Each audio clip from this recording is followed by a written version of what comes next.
Grčka je vlada krajem 2016. godine utvrdila Svjetski dan grčkog jezika kako bi se promovirala temeljna uloga i doprinos grčkog jezika kroz vjekove te njegovo učenje u svijetu. Odabran je 9. veljače, godišnjica smrti Dioniziosa Solomosa, nacionalnog pjesnika moderne Grčke i oca novogrčke književnosti. Ponekad se u društvenim krugovima postavlja pitanje opravdanosti nastave u školskom, odnosno visokoškolskom sustavu, jer ne dovodi ni do kakvog direktnog korisnog znanja, odnosno kaže se da nije utilitaran predmet. Kakva je korist od učenja grčkog kada je to u navodnicima mrtav jezik? Ovakva sintagma može se i danas čuti, koju i mnogi intelektualci, nažalost, podržavaju u raznim oblicima i, rekao bih, snose za to odgovornost, što iz osobne pogodnosti, što iz neznanja. Međutim, grčki jezik je živ i danas, čak jači i od Laokonta obavijenog morskim zmijama. I danas negdje oko 12 milijuna ljudi govori grčkim, koji spada u jezike s najvećim leksičkim fondom. Starogrčki je i danas živ, jer milioni ljudi na planeti pribjegavaju grčkim riječima, često i ne znajući, pa tako grčki obogaćuje međunarodnu terminologiju. Kad bismo mogli vizualizirati suštinu svojih misli, otkrili smo da su one uglavnom sačinjene od grčke materije. U nama su i hrane nas na svojoj razini, kao što nas na svojoj razini čine hranjive tvari, ugljikohidrati, proteini, vitamini itd., o čijim svojstvima svakodnevno brinemo. Starogrčki jezik je svojevrsni izolat u smislu da nema bližih srodnika u okviru indoeuropske jezične porodice. Doduše, novogrčki je jedini suvremeni jezik proizišao iz starogrčkog. Međutim, grčki je dragocjen u knjižnicama, on je briljantan jezik u bestselleru talijanske eseistice i spisateljice Andreje Marko Longa. Govoreći o smislu učenja grčkog jezika, hrvatski lingvist Dubravko Škiljan navodi 3 teze. Prva je klasično filološka i humanistička teza, koja kaže kako zapadna civilizacija ima svoje korijene u helenskoj kulturi. Druga teza je lingvistička, javlja se negdje u posljednja 2 stoljeća, i to s napretkom poredbene indoeuropske lingvistike. Ova teza kaže kako učenjem grčkog jezika olakšava se također učenje i vlastitog jezika ili nekog drugog grčkom srodnog lingvističkog sustava. I posljednja teza je epistemološka, najmanje je korištena, a plod je tek posljednjih decenija 20. stoljeća. Ova teza smatra da je učenje grčkog jezika, dakle gramatike i književnosti, korisno za stjecanje drugih znanja. Na Filozofskom fakultetu Univerziteta u Sarajevu, na odsjeku za romanistiku pri katedri za latinski jezik i rimsku književnost, postoji obvezatan predmet osnove grčkog jezika, koji se izučava 3 sata tjedno kroz 2 semestra na prvoj godini studija. Ovdje se misli na atički grčki, ili, kako ga neki kolokvijalno nazivaju, starogrčkim jezikom. Taj predmet je obvezatan za sve studente studija latinskog jezika i rimske književnosti, a odnedavno i za sve studente studija filozofije, te za studente povijesti i arheologije kao izborni predmet. Cilj kolegija je pravilno čitanje i pisanje grčkih riječi, te prepoznavanje i točna analiza morfoloških oblika unutar grčkog deklinacijskog sustava. Zatim, razumijevanje sadržaja i sposobnost samostalnog prijevoda i jednostavnih, rekao bih, rečenica na materinji jezik. Doselivši se na Balkanski poluotok negdje krajem 3. tisućljeća prije Krista, Grci su se nastanili na južnom dijelu Balkanskog poluotoka, na otocima istočnog Sredozemlja, te idući prema zapadu na Siciliji i južnoj Italiji, području poznatom po imenu Magna Grecija, Velika Grčka.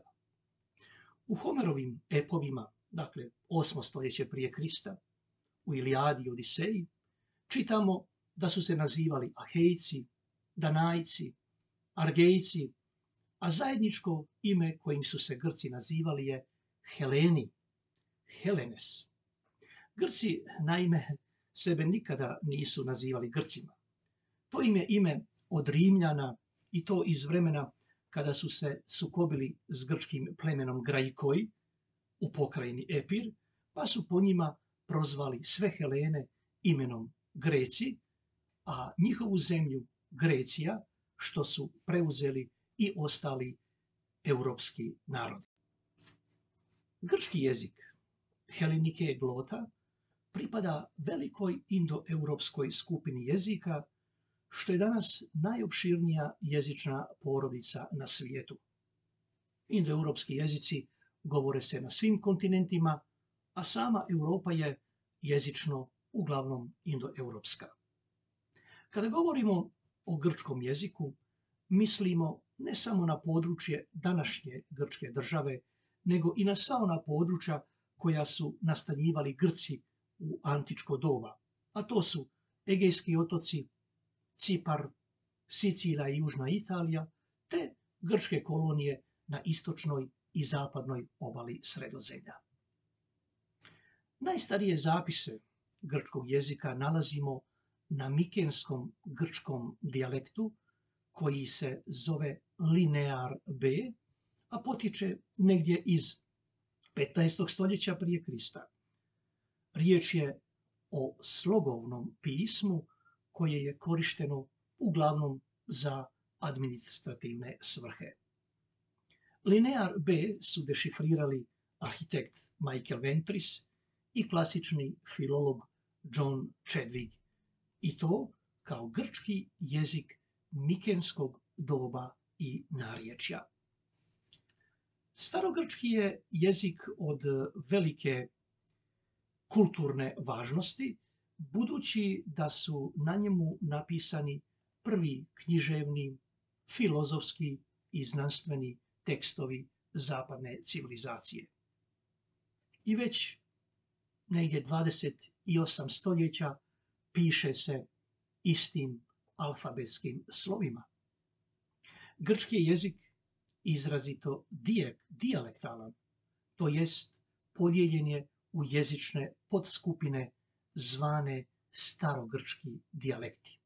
Pa tako imamo dorski dijalekt koji se govorio na jugoistoku Peloponeza, na Kreti i Rodosu, Epiru i Makedoniji, te u sicilijanskim kolonijama i južnoj Italiji. Eolski dijalekt, evo najpoznatiji književnici ovog narječja su pjesnikinja Sapfo, kao glavna predstavnica grčke monodijske lirike, te lirski pjesnik Alkej. Na ionskom dijalektu najprije se pojavila i razvila književnost. Tu mislimo na homerski epski grčki, na kojim su spjevane Ilijada i Odiseja, te dijela Hezioda, nekih filozofa, pjesnika Anakreonta, povjesničara Herodota, liječnika Hipokrata i drugih. Atički dijalekt, četvrti, ogranak jonskog je, kojim se govorilo u Atici, dakle na području današnje Atene i usko je povezan s jonskim dijalektom. I upravo ovo narječje steći će u književnosti veliku važnost zahvaljujući atenskoj hegemoniji. Naime, Atena je u staroj Grčkoj bila jedan od najvećih polisa i ujedno glavni grad Panhelenskog saveza, središte grčke umjetnosti i kulture, kamo su odlazili i živjeli brojni umjetnici, pisci, filozofi, tamo pisali i ostavljali svoja djela. Gledano kroz povijest, grčki jezik pratimo u nekoliko stadija. Mikenski grčki, starogrčki, zajednički dijalekt he koine dijalektos, koji je korišten u vrijeme helenizma, Rimskog carstva i ranog razdoblja Bizanskog carstva. Na zajedničkom dijalektu napisan je Novi Zavjet, zatim prijevod Septuaginta i mnogi ranokršćanski spisi. Zatim srednjovjekovni grčki jezik te novogrčki helenike glosa sa svojim dijalektima Kathareusa, pročišćeni jezik, i Dimoteki, pučki jezik. Živimo u suvremenom društvu u kojem mladi ljudi već od malena počinju ophoditi s računalima i ostalom tehnologijom, te se pitamo koja je vrijednost proučavati jedan, opet ću reći u navodnicima, mrtvi jezik poput grčkog. Preferiranje, recimo, engleskog jezika i informatike, a daleko manje književnosti i klasičnih jezika kod mlađih ljudi, možda ima svoje uzroke u prevladavanju tehnologije, pa i u ekonomskom pogledu, gdje roditelji potiču djecu da odaberu ono zanimanje gdje će njihova diploma biti nekako odmah upotrebljiva na tržištu rada.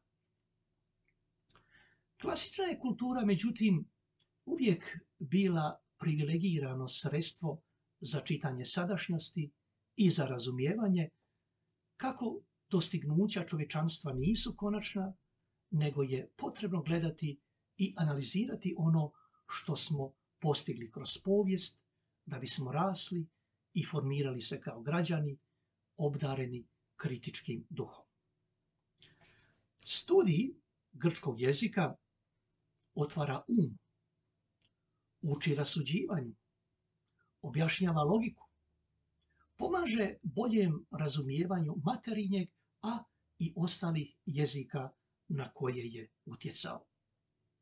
Prevođenjem s grčkog jezika uči se analiza, sintaksa, poštivanje pojedinosti u cjelini, navikava se na pozornost pri lingvističkoj uporabi i leksičkim konstrukcijama. Nadalje, analizom grčke civilizacije doznajemo za neke činjenice, upoznajemo institucije i političko-filozofske misli koje su temelj naše suvremene kulture, pa stoga i nije toliko bitno jesu li njihove vrijednosti danas možda zastarjele. Svjetlije i tamnije strane ljudske prirode ipak su precizno opisali grčki autori. I zar nije prekrasno iskustvo ako u nekoj, recimo, crkvi, muzeju, biblioteci, u dodiru s epigrafskim spomenikom i slično, možemo na izvornom jeziku pročitati što piše, razumjeti, pri čemu grčki postaje onda tvorbeni element samospoznaje. Možda će netko reći da se grčki politički sustav antičkog vremena temeljio na ropstvu i privrženosti brojnim božanstvima, ali je isto tako činjenica da potraga za integritetom i prisebnošću te sjećanja na antička vremena mogu pomoći čovjeku poboljšati suvremeni svijet. I nije neobično da su oni koji su slijedili dobre klasične studije nekako otvoreniji idejama i intuiciji kako će se stvari odvijati u budućnosti. I nije slučajno da u svijetu većina onih koji polože prijemni ispit, recimo na fakultetu medicine, da dolaze upravo iz klasičnih srednjih škola, dakle s klasičnom naobrazbom. I tako dolazimo do pitanja je li vještina učenja grčkog neophodna svima? Reći ću odmah, nije. Nije, jer su mnogi i bez grčkog jezika, odnosno klasične naobrazbe, sposobni proniknuti u prošlost, ali trebamo biti svjesni da se učenjem klasičnog jezika, kao što je grčki, možemo kulturno poboljšati i ojačati.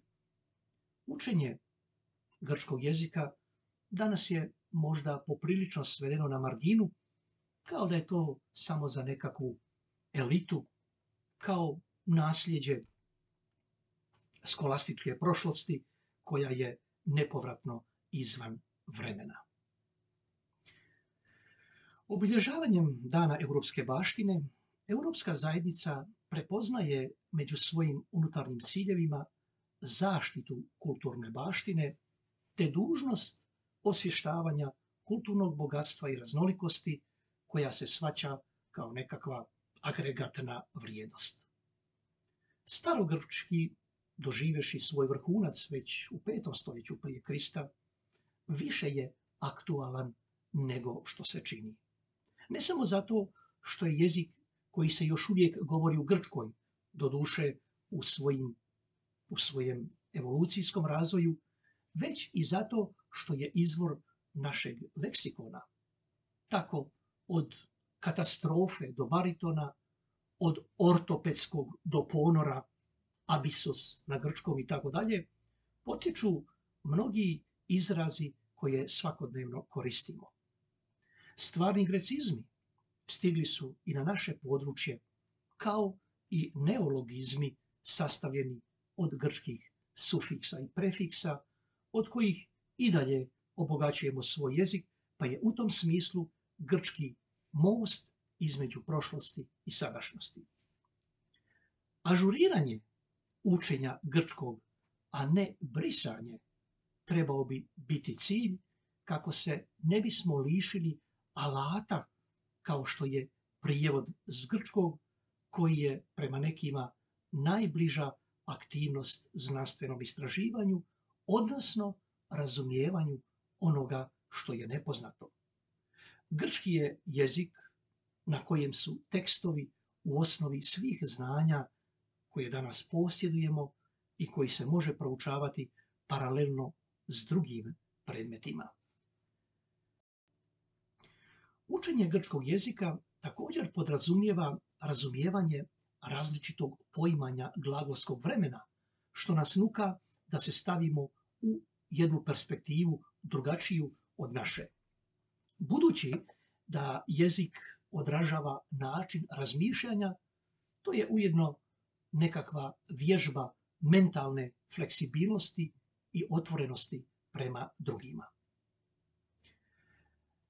Kada je u pitanju važnost grčke književnosti, rekao bih kako nam je poznato, evo da antička književna ostavština Grka, razvijajući se sustavno, stupnjevito, dosljedno, započinje Homerovim epovima u 8. stoljeću prije Krista i kao takva utjecala je na svjetske književnosti.